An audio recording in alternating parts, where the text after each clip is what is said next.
Emakhosini ngiyabingelela, ebingelelayo indumandumanti triple one. Namhlanje umhlaziyo oyimele wamaphupho. Namhlanje sike sibheke amaphupho athinta iziziba nawathinta amanzi. Abantu abaningi bahlusheka kakhulu behlushwa isimo samaphupho athinta amanzi. Namhlanje hlala kulo life uthinta iscreen, ufollowe ukuze uthole more ulwazi. Namhlanje sibheka amaphupho ajulile. Ukuphupha amanzi.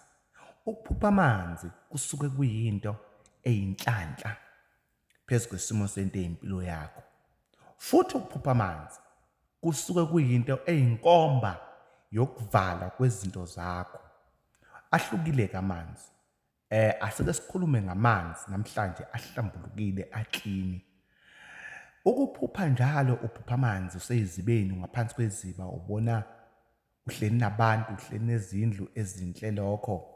Ngabe ubona inkosazane ngoba noma ngabe ubona inyoka ezinkulu unomzana wasemanzini. Lokho kuyinkomba yokukhombisa kuwe ukuthi kunento ephila kuwena eyinjula yasemanzini eyimfihlo, ukuhlushwa izindlebe ezikhalayo, ezindlebe ezingathi zihamba into noma isigonagona noma kuhamba into engathi isilwane phakathi endleleni. Lokho kuyimpawu yasemanzini okukhombisa khona ukuthi kunento eyinhlanhla phezu kwesimo sempilo yakho. Lokho futhi kuyakhomba ukuthi kakhulu abantu abahlushwa isimo samaphupho amanzi, abantu abazalwa bembethe, abantu futhi abazalwa bayigcokile noma abantu abazalwa bencwambile, ngoba impilo yawo vele idiphende khona emanzini.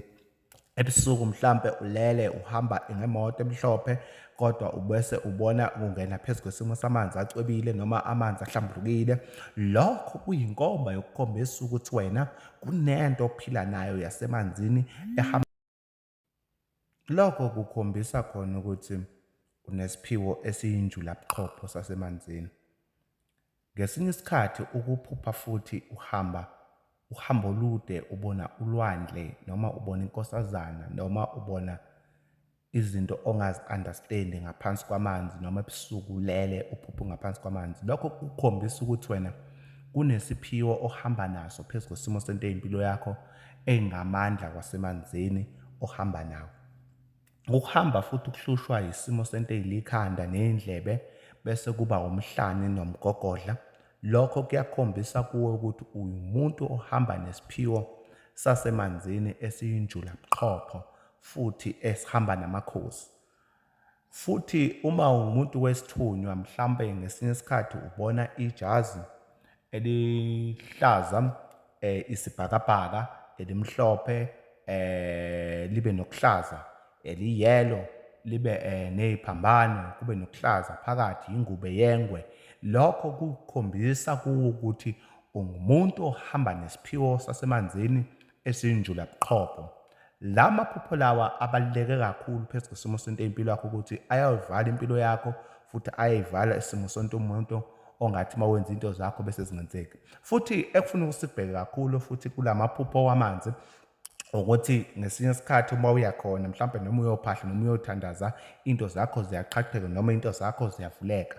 Okunye futhi okuthinta futhi amanzi yinto ehamba nawo uqobo lwakho uma uhamba phakathi kwabantu. Abantu bayakuhlonipha, abantu bayakuthanda, abantu bayakukhothamela. Lokho kuyinkomba ukuthi kunento ophila nayo yasemanzini phezu kwesimo sento empilo yakho. Okuyinkinga-ke kulento yasemanzini ukuthi uhambe uyofuna usizo kodwa bese bayakuthwasisa. Inhlanhla yakho usuyivalile noma inhlanhla yakho usuyithengisile ngayo phezu kwesimo sento empilo yakho kodwa ungazi ukuthi uyidayisile.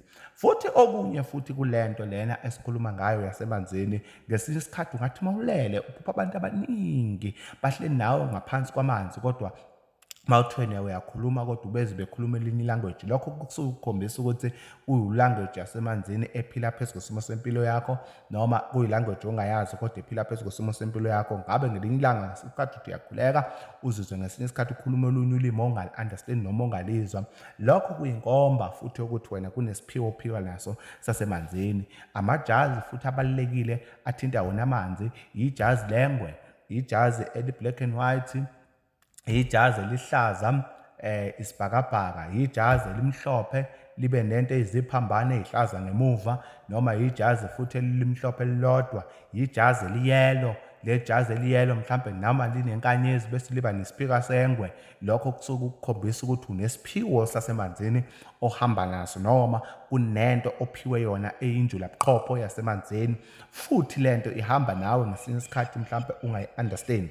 Ngelinye ilanga futhi lento yasemanzini iyahamba futhi ikukhombisa insimbi yethusi mhlawumbe, noma ikukhombise induku enesiphambano, noma ikukhombise mhlawumbe induku ende, noma ngelinye ilanga mhlawumbe unebhayi lengwe eli-black and white, lelo suke kuyinkomba ukuthi kunesiphiwo ophila kusona esingaphansi kwasemanzini. Lamaphupho lawa futhi abaluleke kakhulu ukuthi ngesinye isikhathi uma uzoqala uya kuwona, noma uzoqala ukuthi uwaphuphe la ekuhlupheni kwakho, ubese uwaqala uwasukumela ngoba ayakwazi ukuvala impilo yakho. Ngicela ukuthi ningifollow ne-subscribe, sizophinde sibuye ngokuchaza ngokujula kwamanzi ku-YouTube channel yethu. Siyathokoza, siyabonga, iyabonga in 10 1 1 isithunywa somoya. Amen.